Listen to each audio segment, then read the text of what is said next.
ওকে, so finally গত ব্লগে যেমন বলেছিলাম যে একটা সারপ্রাইজ রেখে আছে। This is the surprise. I am going to somewhere. মানে ব্লগ দেখতে দেখতে তো বুঝে যাবেন কই যাচ্ছি। মানে হচ্ছে আমি চট্টগ্রাম যাচ্ছি। কেন চট্টগ্রাম যাচ্ছি সেটা চট্টগ্রাম গেলেই বলবো না, সমস্যা নাই। চলেন আর বেশি কিছু না বললে আপাতত যাত্রা শুরু করি। বাসা থেকে নিচে নেমে গেছি অলরেডি। সকাল বাজতে চলছে 9টার কাছাকাছি। তো আর কি করব, এখন তাড়াতাড়ি দৌড় দিতে হবে। আজকে আবার জুমাবার, জুমার নামাজে পড়া লাগবে। তো চলুন বকবক না করে আগে গাড়ি স্টার্ট দেই। ফ্রাইডে মর্নিংয়ে ঢাকা শহর এত ফাঁকা বাইরে, ভাই কি বলবো আর। তো যাই হোক, এই ঢাকা রাস্তায় চালায় অনেক বেশি মজা। বেশি বকবক না করে ঢাকা থেকে তাড়াতাড়ি বাড়ি যেতে হবে, তাড়াতাড়ি পসিবল। কারণ হচ্ছে 9টা বাজতে আর 5 মিনিট বাকি আছে। তো দেখি কতক্ষণ লাগে এখান থেকে চট্টগ্রাম যেতে। আমি 9টা থেকে কাউন্ট করবো মূলত, দেখি কটা বাজে চট্টগ্রাম পৌঁছতে পারি। তো চলো যাওয়া যাক। ওকে, তো ফাইনালি 9টা 18 বাজে আর আমি ঢাকা শহর থেকে অলরেডি গাড়ি হয়ে গেছি। এখন দেখা যাক কতক্ষণ লাগে। 9টা থেকে যেহেতু কাউন্টার শুরু করছি, তো না ঢাকা থেকে বাড়িতে মোটামুটি আর 10-15 মিনিট বেশি লাগছে। অলরেডি আমি ইয়া করে ফেলাইছি, হানি প্রামে পার হয়ে গেছি। এখন সুবিধা সামনে হচ্ছে লাগা যায় সবগুলো লাগা যায়। রাস্তার মাঝখানে রিক্সা গিটার করলাম না। তো যাই হোক, আর বক না করি, শুরু করি। বেশি কতক্ষণ লাগবে।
সো ইয়া, যেরকম ভাবছিলাম তেমনই রাস্তা পুরো ফাঁকা। জাস্ট কিছু প্রাইভেট কার আছে, কিছু বাইক আছে, আর দুই একটা সামান্য বাস আছে, আর বাকি কিছু রিক্সা, সিএনজি, ভ্যান ট্যান হাবিজাবি এগুলো আছে। আর মোটামুটি রাস্তা ফাঁকাই। এতক্ষণ তো রাস্তা ফাঁকাই ছিল, কিন্তু যেতে যেতে পথে হঠাৎ করে এই ভাইয়াকে যখন দেখেছি, মাথার একদম তারটা ছিঁড়ে গিয়েছিল আমার। ভাই এতক্ষণ আমি সবাই টাইনে টাইনে রাস্তা ফাঁকা করতেছিলাম, কিন্তু এই বড় ভাই আমার পিছনে আসার পরের থেকে এই আমার যে একবারে দৌড়ের উপর রাখছে। ওই তাহলে পিছনে হলো জিএস সেকশন ভাই, ওর লাগে আর আমি পারি। ও 2 মিনিট পিছনে থাকে, 5 মিনিট সামনে থাকে। ও ইচ্ছা করে আমার পিছনে ছাড়া দেয়, আবার দৌড়ায় সামনে যায়। একটু পরে দেখবে যে আবার টাইমে সামনে চলে আসছে। এই যে আমার স্পিডের দিকে তাকাও, 122, অথচ পায়া কি সুন্দর আমাকে কেটে দিয়ে চলে গেল না। মানে তার কাছে 130 তোলা কোনো ব্যাপারই না। আমি 127, 28 পর্যন্তই আমি হাইয়েস্ট উঠছে, এর উপরে আর তুলতেই পারি না আমি, চাই না। কিন্তু বড় ভাই আমাকে একটু পরপর ছেড়ে দিচ্ছিল, আবার একটু পরপর টেনে করছিল।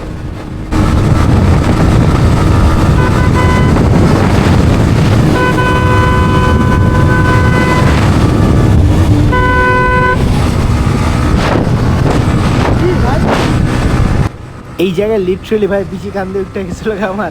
এমন একটা ব্রেক মারছি আমি, মানে ওই যদি আর একটু ডান দিকে নিত না, ডাইরেক্ট লাইটটা উইড়া উইড়া যেতাম গা। শালা এতক্ষণ ধরে হর্ন মারছি, অথচ কানেই শুনে নেই।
চট্টগ্রাম সিটিতে ঢুকে গেছি কি আর সময়ের কাটা এখন 11টা বাজে 57 মিনিট, তার মানে হচ্ছে 9, 10, 11, 12, প্রায় কত 4 ঘন্টার একটু কম লাগছে হয়তো। রাস্তায় যদি স্পিডে টানা সম্ভব যদি স্পিডে টানছি ভাই, আমি কিছু গেঞ্জাম হয়ে গেছিলো বাট হয় নাই, বাট 100 কাছাকাছি করে টানছি। এরকম সময় লাগে ভাই, এর থেকে কম সময় আর এই গাড়িতে আসা পসিবল না, কারণ হচ্ছে এই গাড়ি টপই হলো 128, এর থেকে বেশি আমি এত ঠিকঠাক টাইমে তুলতে পারি নাই, কিচ্ছু করার নাই। এখন ডাইরেক্ট চলে যাবো সিভেলে, আর তারপরে দেখা যাক কী করা যায়, যেহেতু ঘুমার বাচ্চা 1 ঘন্টা মতো সময় বাকি আছে। আচ্ছা সাইডটা হচ্ছে 1 ঘন্টা মতো সময় বাকি আছে, তো দেখা যাক এই নামাজ করা যায় না যায়। চলো একদম উঠতে যাই, যাবো, দেখা হচ্ছে আমার।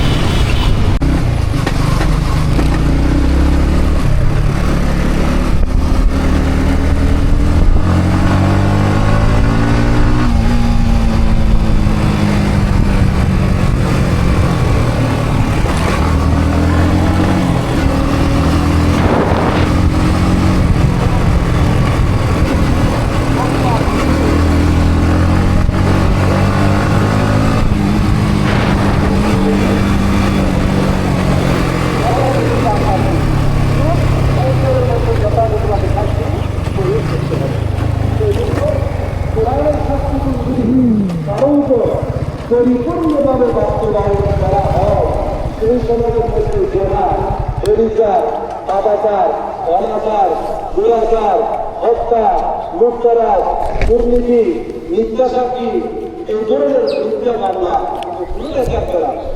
হুজুর এগুলো আপনাদের মুখের বলি আমরা বিশ্বাস করি না। আপনি বিশ্বাস না করুন, ওমর রাদিয়াল্লাহু তাআলা আনহুর শাসনামল দেখা চিন্তা ভাবনা এখনো দেখে ছিল নাই, বলছি ছিল না আমাকে এখনো।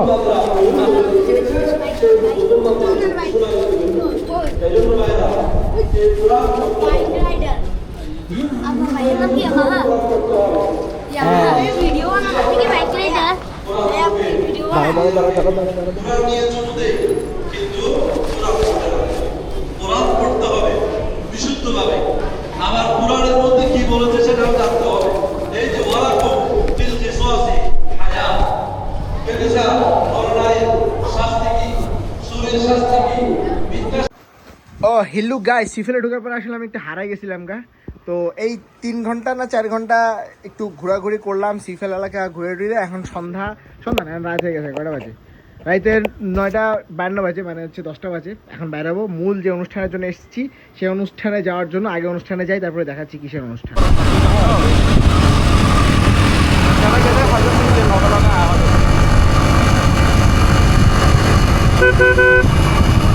पहुंच गया। अरे बिहाइंड द स्क्रीन ঠিকই আছে। ও দা ফাইনালি সারপ্রাইজ, এই সাদিক ভাইয়ের আজকে বিয়া। এই সাদিক ভাই, তোমার নাকি আজকে বিয়া? আমি এই ব্লগে কই আইছি, এই ব্লগে সারপ্রাইজ দিমু। সারপ্রাইজ দেওয়ার কথা কয়ে আমি আয়া পড়ছি, আর কিছু কই নেই। এদিকে আয়, তুই লুকালিকি লিখে সারার কথা। এই বেটা কি যে করে, কিলে সারা দানা থাকা লাগবে। তুই দারোয়ান হানকার, তুই কি দারোয়ান? তোর বিয়া তো দারোয়ানগিরি করবি। মাম্মা পাঞ্জাবিটা বানাইলি না, যা দিদি পাঞ্জাবির কাপড় আমিও কিনে যেতাম। যাই হোক, আমি ব্ল্যাক ড্রেস পরে এসেছি। আমাদের শোক আমি আর আমাকে শোক, আমরা শোক পালন করছি। আর কেউ আইতেছে না, মানে গাড়ির লেগে ভয়ের লেগে আইতেছে না। সাদিককে বাড়ি নতুন করে করবো করতে করতে শেষ পর্যন্ত আপুর বিয়াই হয়ে গেল গা। তো বাই দ্য ওয়ে, বিয়া মূলত সাদিকের বড় বোনের, মানে হচ্ছে আপুর। সাদিকের যখন বিয়ে হবে তখন আমরা এখানে 5 তলা বাড়ি দেখবো, সমস্যা নেই। সাদিক ভাই আর 2 বছর পরে বিয়ে করবে। করবি না 2 বছর পরে বিয়া? এই হালায় বিয়ে করবে না, তোর আমি ধরে বিয়ে করা দিব, সমস্যা নেই। তাড়াতাড়ি বাইরে কথা করছে, তাড়াতাড়ি বাইরে, অনেক দেরি গেছে। ওদিকে আরেকবার একলা বর এক খেয়েছি। এখানে তোরে ডেকসিতে বসাই দিলে 2 ঘন্টা রান্না হয়ে যাবে, পুরো আস্ত সেদ্ধ। অস্থির জায়গা এটা, মানুষ ধরে আটকায় মারা ফেলাবে, এখানে খুঁজতেও পারবি না কাউরে। পুরা আয়নাঘর ফিল পাইতেছি। মাছটা সেই না একবার চেহারা হচ্ছে তোর দিকে। এখানে কি ভাই পার্সেল চলছে?